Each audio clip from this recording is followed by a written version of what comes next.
All right, here we go. Salute to Knicks Nation on this Monday night. CP the Franchise here for a quick edition of KnicksFanTV Live, presented by Manscaped. Content Day has come and gone, and so I'm just going to give you a couple of quick reactions, recap and reaction to Knicks Content Day 2022. So lock in, hit that thumbs up button for you boys, and let's get right to it, man. Real quick. As I said, this is a rapid fire edition of KnicksFanTV Live because I'm watching Monday Night Football, watching Giants and the Cowboys in a nail biter right now, man. Giants running for their life right now. Can't block anybody. Can't block your grandma. But nevertheless, they are still in at 6-3 as they go into the half. So I wanted to jump on quick and try to jump off before the half is over. Salute to everybody in the chat. Hit that thumbs up button for you boys. Content Day in the books. And, look, they decided to call it Content Day for whatever reason. Not sure. Maybe it was to tweak the media a little bit more.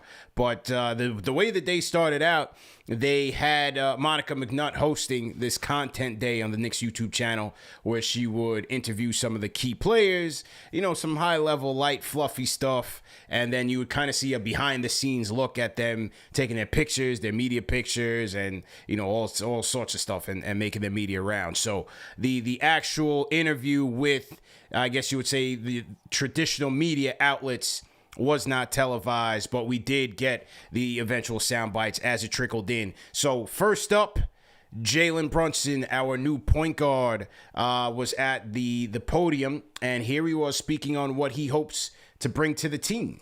I think I said this a while ago, somehow, some way. Not a savior in any way, shape, or form. I just want to be able to contribute to a team, and I try to help this team win games. I like the group. Can't wait to build more chemistry with these guys. Can't wait to see what we can unlock and unleash. And so I'm really excited.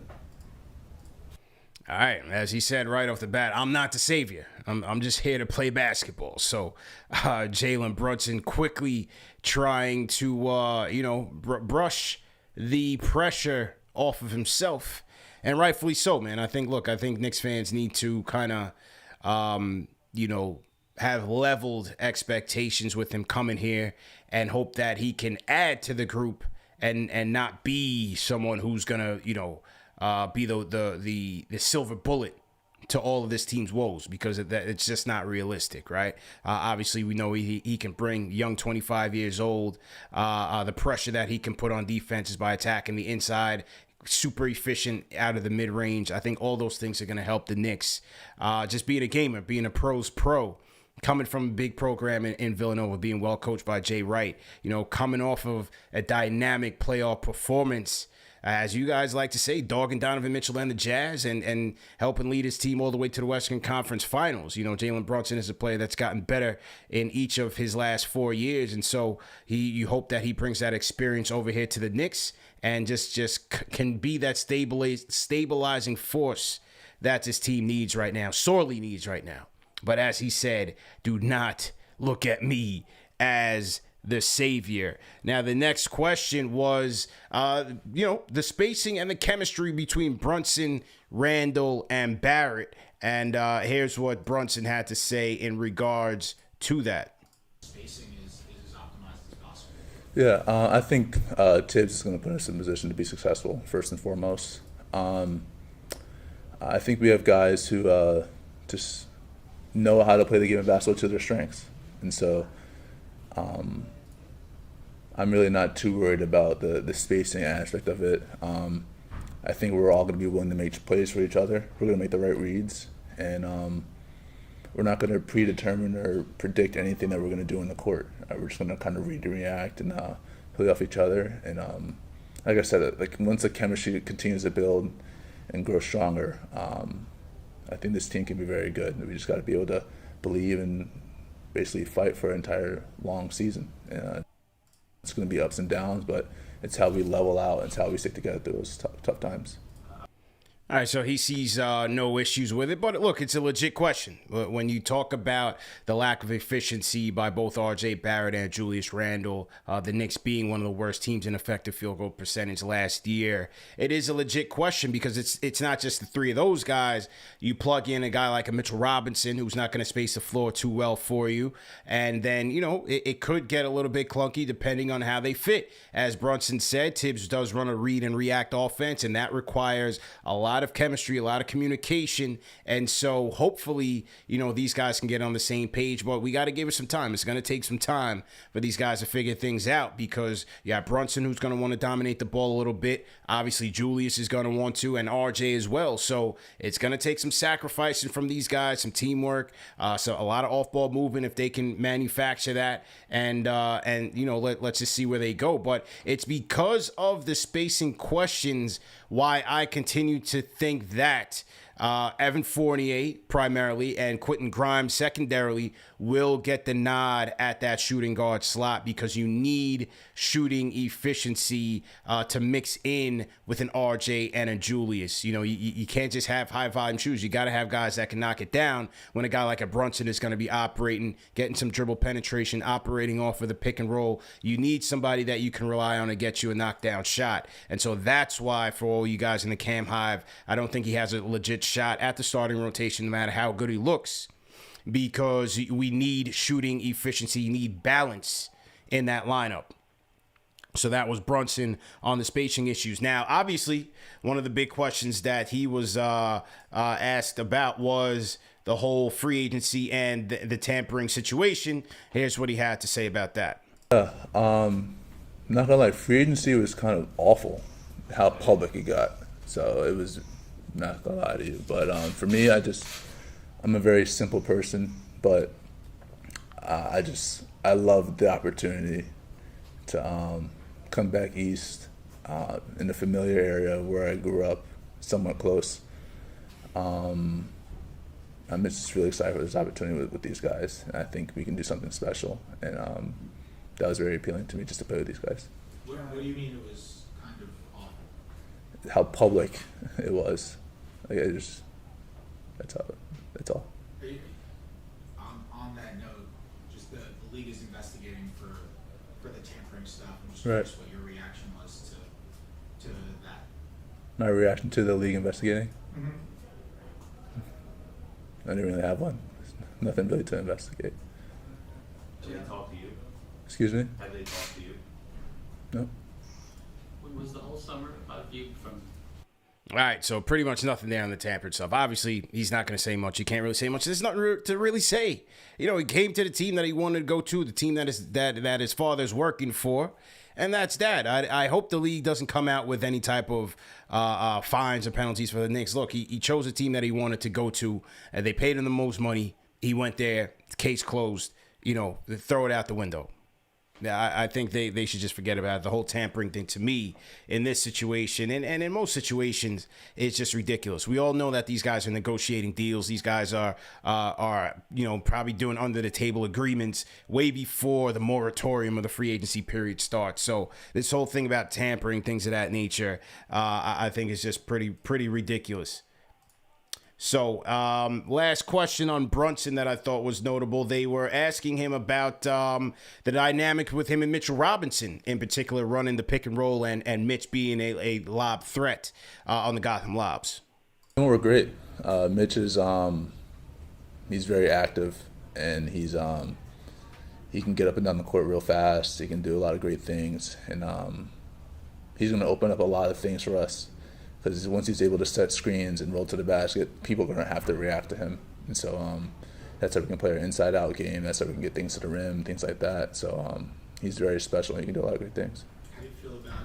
Yeah, that's one of the things I'm looking forward to, man, that 1-5 pick and roll with Brunson and Mitchell Robinson, because as I said, with Brunson's dynamics operating out of that pick and roll, last year, out of the people who had at least 5 pick and roll attempts in a game, Brunson ranked first in points per possession. So obviously that's going to be his bread and butter. You got to think Tibbs is going to go to that play. And with Mitchell Robinson providing that vertical spacing, that vertical lob threat, you're going to have to pick your poison there. Now, if guys like Julius, guys like RJ can help knock down some shots, it'll give us even more.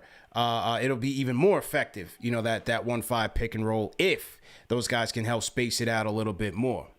So definitely looking forward to, that Brunson and Mitch pick and roll dynamic. Also RJ and Mitch as well. And we'll see how Mitch comes along as number one, a better screener, and number two, much more stronger and healthy as he comes into camp. Now, Julius was also on the podium. If you guys remember, that guy's name is Julius Randle. 2 years removed for an all-star, most improved player season. Julius was on the dais, and he was asked about how he reflected on last season. I mean, like you said, it's hurdles, ups and downs, all different type of things. But like anything in the season, whether it's a great season, whether it's a bad season, you learn. And I think I learned a lot for sure. Jules, what's your reaction to Jalen and also Derrick coming back healthy? How that's going to benefit you in this team? It's great. Obviously those guys are, will get us started. They're our point guards.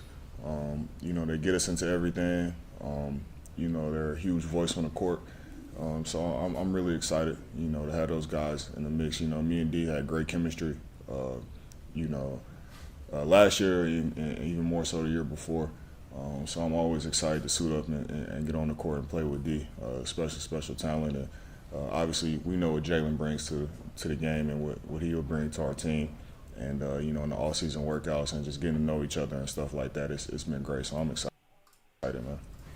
All right, so look, he talked about learning from his mistakes last year, and as we saw, the numbers were there, but it just didn't seem like he was quite right last year. There are a number of incidents. We don't have to rehash everything. Obviously, the thumbs down scenario, the issues with the fans. We know whatever things that was going on here. No issues on my side, but obviously, he wasn't himself. And the Knicks are going to need him to be himself, whether you're a Julius fan or not, whether you want him traded or not. The fact is that he's on this team. He's going to be on this team for the foreseeable future, in my opinion.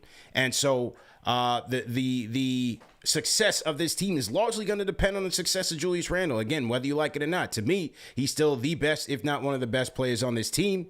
And he needs to be right in order for this team to be right. There's no question about it. We all know every offseason he comes in shape. He puts in the work. It's all about what he does on the court and what he does in between the ears. That is the key for Julius Randle. But also he talked about the additions of Jalen Brunson and the addition of a healthy Derrick Rose. And hopefully those guys can help him be a better player going into his next season with the Knicks. And more on playing with a Brunson and a Rose. Here is Julius Randle talking a little bit more on how he expects them to help him. I think it'll be easier for me. When you have to create a lot with the ball in your hands, it can be tough, because the defense has all eyes on you at all times. So for me, being able to get some things off the ball, whether it's running the floor, pick and roll, cuts, offensive rebound, stuff like that, I just think it'll make the game easier for myself. And I'll be able to help my teammates more. This is what we've been waiting for since he's been here. Can it finally happen? And you gotta like the self-awareness with Julius Randle. Okay, yeah, he's talking. You say talk is cheap, played on the court, but you gotta like the self-awareness. Someone who can make him better, whether it's off of the pick and roll, as he said, cutting, more off-ball movement, taking the ball out of his hands and allowing him to be a finisher, is something that this team needs. As I said, he's going to be a prominent piece in this rotation, in this starting lineup, closing, whatever the case may be. He's going to be one of the guys. Do they finally have someone in a Brunson that can help take the pressure off of Julius and help make him better, finding him shots in rhythm, finding him shots in a way that he doesn't have to continue to force the issue against extra attention, against, double coverage, things of that nature. As he said in this presser, can they help him out just a little bit more? We hoped it was going to be Kemba last year. That didn't work, and that was largely because Kemba just wasn't right. He's not healthy. You see him with Detroit right now. He's not even going to get minutes. He's not even with the team. So he's pretty much done. Can they finally help him be better? He mentioned the chemistry that he had with Derrick Rose 2 years ago. That was certainly evident. You got to expect that to be on display again if they get a chance to play together. But I'm hoping that Brunson can help unlock a little bit, a little tweak in Julius's game where he doesn't have to be the engine, because that is, to me, part of the reason why this Knicks offense was so dreadful. Let's just keep it a buck there. So those are the two of the things on Julius. You hope that he comes back strong. Now here comes RJ, aka Broadway Barrett, our guy. Now you got a little season preview a couple of days ago when he came on KnicksFanTV, number one show for the fans by the fans. Yeah, came on my show to talk a little bit about the season. But nevertheless, he comes back on Content Day and talks about, the main questions. This new big three that they have here with Julius, RJ, and Brunson. Here's what RJ had to say about the fit and how these guys are going to succeed together. You see all of that working offensively. Well, what you just said, that's balance. You know what I mean? Balance is kind of the key. You got to have, guys that do different things and that could just play off of each other. So I think like I said, I think it's very good for us. All right, so, he, as Brunson said, play to your strengths. RJ says, it's all about balance, which is fine, if you look at the three of those guys. But again, when you look at a Mitch, you want to find some efficiency there. And in particular, RJ and Julius playing off of a Brunson, whether it's in catch and shoot situations or finishing situations. Is there more efficiency that can be unlocked with that group? Will it be a clunky fit as these guys who like to attack in a Brunson and an RJ especially? We're going to have to see how that plays out starting in the preseason. So let's see how that plays out. All right, and also one of the main topics, RJ on the trade rumors that surrounded him this past offseason. Here's one quote on the trade rumors. This is funny because, like, anyone who's close to me will tell you, like, I literally, didn't even pay attention to any of it. Just for my own sanity, I'm a big believer in whatever happens. I played my 3 years. I did everything that I could, for the team, for myself, everything. I put my heart, sweat, and blood and tears into it. So whatever happened, I was gonna be okay with. I know that I gave everything I got. So I wasn't really worried. I wasn't really, too much into a back and forth. I kind of just let everything, kind of go, and thankfully it worked out for me. There's a couple more on RJ on the trade rumors. I don't know if you know, but I'm isolated. You can't find me in the offseason. So I'm somewhere ducked off with just immediate family and friends. So get out of here, man. Are you going to come in or are you going to be out? What you want to do? No, I'm ducked off. So I really, from the bottom of my heart, mean it. I just kind of just let whatever happen. I trust the Knicks. I trust the organization. So whatever they wanted to do, I was okay with it. Was there a discussion with the front office in retrospect, hey, either we did or we didn't talk about you in trade negotiations? Was there a discussion afterwards? I'm here, so you know what I mean? I'm here, so I guess, like I said, whatever was gonna happen was gonna happen. I trust the organization, for sure, 100%. I've been here. This is the team that gave me a shot, so. I'm always going to be thankful to be here, and they didn't have to sign me. They didn't have to give me an extension, so I'm thankful for that. You know what? I thought he answered that very, very well. Very mature, very composed, and I thought he answered it as best as he could. Now, do I believe that he didn't pay attention to it? Obviously not.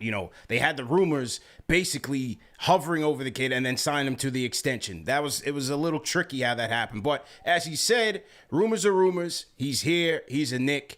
and you move forward. So I thought he handled it well, and we move forward. Good answers by RJ, man.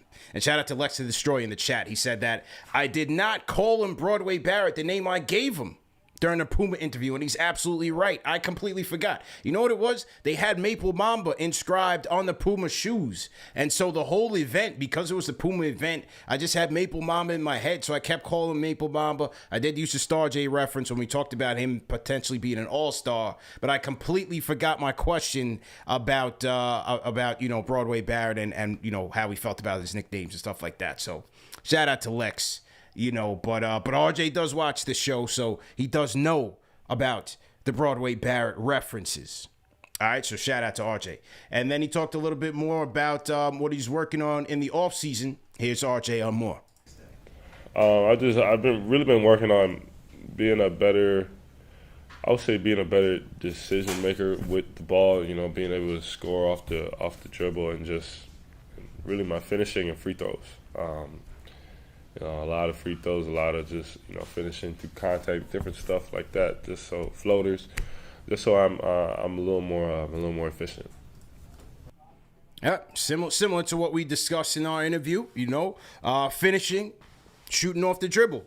RJ went to the rack 41% of the time. It was driving at the rim, 86th percentile amongst his peers, but he only shot 55% at the rim, which is good for 15th percentile. So while the quality of his drives were good, you got to finish. You got to finish, and he was not good at that at all, finishing through contact. Obviously, he plays a more downhill physical game, and so clearly that's something that he needs to work on. Another one, as he said, shooting off the dribble. He only shot 33% effective field goal percentage on pull-up shooting, 20-something% field goal percentage, and another 28% from three. So that's dreadful. So he's working on that. We've seen videos of him working on that. You got to work on it. The numbers are there. He's aware of it. We're aware of it. We see it in the games. Those are some of the things that he has to work on, and I truly think he'll get better at it. And he also mentions free throw percentage as Daniel Jones goes down again. Giants cannot block for him whatsoever. He also mentioned free throw percentage, finished at about 74% from the stripe. Obviously, that could get better, and so he's working on that as well. So you definitely like what you're hearing from the young RJ Barrett in terms of trying to get better in his game. Here he is talking about Jalen Brunson. Salute to everybody in the chat. Hit that thumbs up button for you boys. First of all, AB, I miss my big vet. That's my guy, man. That's my guy. So shout out to Alec Burks. Whoa, let me pause that right there. Shout out to Alec Burks. All right, just kidding. All right, more from RJ. But like you said, Jalen, being a point guard, he's been a point guard his whole life. Basically, he really knows what to do. I mean, you saw it really in that Utah series. You saw what he could do. He's been a winner. He won in university.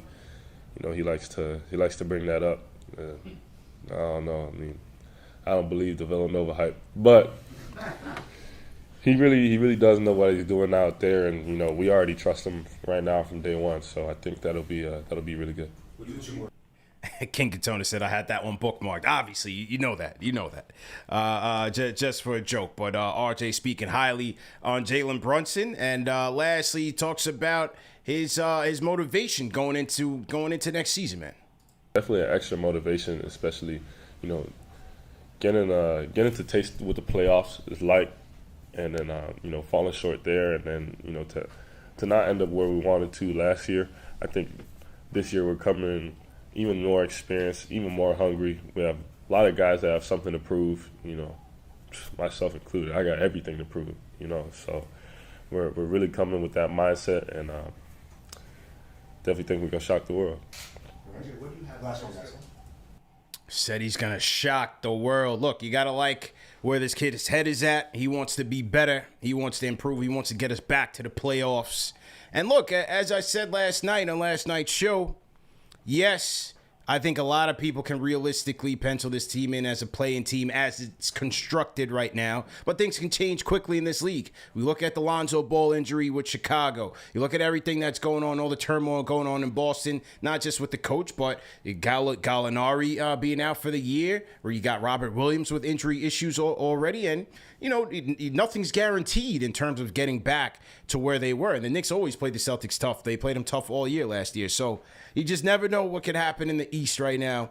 And depending on, number one, the chemistry between RJ, Julius, and Brunson, how this team defends, who's going to be in there at the starting two, how they infuse the young guys in these rotations. I think a healthy Derrick Rose is going to be impactful for this team as he once was. You know, Derrick Rose also spoke with the media, spoke mostly about the weight loss. He's coming back in at his rookie weight. He talked about the fact that he pointed to a lot of, classic NBA stars, old NBA stars who evolved as they got older and made sure that their body was in the best shape that it could be so that they could continue playing the game at a high level. And for Rose, who's still reliant upon the athleticism and the explosiveness that he has left, losing the weight, it can certainly help. Obviously, it takes more pressure off of your joints, keeps you more agile. And so for a guy like D Rose, that certainly helps. And so I'm very, very much looking forward to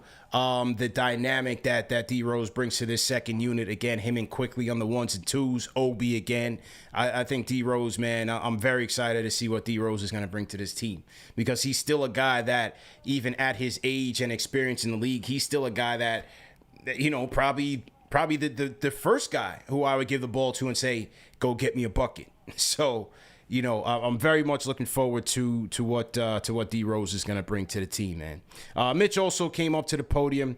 Nothing really noteworthy there. He did talk about the fact that he worked on some turnaround jump hooks, some 15-footers, making his free throws. Those are some of the key areas of improvement that I thought he needed to emphasize in the offseason. And so Mitch did mention that. He also talked about what a Hartenstein could bring to the team, not just as teammates, but also in practice. You know, Hartenstein being a guy that could stretch the floor a little bit, could space it out, could step out a little bit, something that Mitch has some challenge with certain bigs. A guy like a Hartenstein can kind of bring a little change to that in practice and maybe help, you know, in an iron sharpens iron situation, maybe help Mitch get better in terms of his defense in guarding guys that, you know, can get out there and step out. So, you know, that was basically it from Mitch's media day, content day rather, session. Now, the Knicks also unveiled their statement game jerseys, man. And for those of you that are watching on YouTube, this was going around the net. It is Jordan brand, which I don't like, but it's an all-navy, practically all-navy uniform with orange piping, orange New York, orange number 9, orange trim. I'm a navy blue guy. I like it. A lot of fans don't like it. You know, a lot of fans are more with the, primarily black jerseys. But, look, I'm a navy blue guy. I like how these look. You know, Chuck, my OG Chuck D's in the chat. Chuck, what do you think about these statement jerseys, man? Chuck's always into the jersey designs and loves to design some himself. Very, very filthy with the brush, might I add. So, Chuck, what do you think about these statement game jerseys? All navy with orange trim. What do you guys think about that in the chat? Is that a cop or a drop? And the OG Chuck D sends a $50 super chat. Says we're gonna surprise the league: chemistry, defense, and ball handling. Let's go. What do you guys think, man? Thumbs up, thumbs down. Throw a thumbs up and thumbs down in the chat. And that's that. Tomorrow night, remember, Alan Hahn, CP, on the ones and twos, a tradition unlike any other. Our Knicks season preview for year 3. Year 3, man. I texted Hahn Solo a couple days ago. I said, let's do it Tuesday after content day. Let all the content day smoke clear, and let's get into it. And Hahn Solo said, let's get it cracking. So Tuesday night, 9 p.m. Eastern time, Hahn Solo comes back to KnicksFanTV. So definitely looking forward to that. Remember that this show is sponsored by Manscaped, fellas. Go to manscaped.com, enter promo code KFTV for 20% off plus free shipping.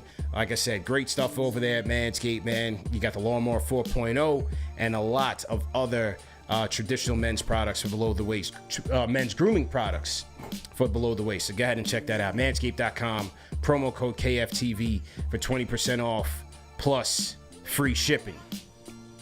All right, so hey, I did this one as quick as I could. Just want to give a quick rapid recap from Content Day. I mean, look, a lot of the stuff you don't really get too much out of it, but just wanted to react and give my thoughts on some of the sound bites that came out of it. So very much excited and looking forward to the season. We are ramping up the content. As I said, Solo's coming through. We got some more guests that we're working on, some more season preview type content that we're working on. So let's get it going, man. Definitely looking forward to it and bringing this out for the fans. So I'm going to get back to this game tomorrow night. Solo, CP, 9 p.m. Eastern time. Also remember that this show is available in audio podcast format. Go out there and go watch that RJ Barrett interview with CP the Franchise. Don't miss it. I'm out of here. Peace.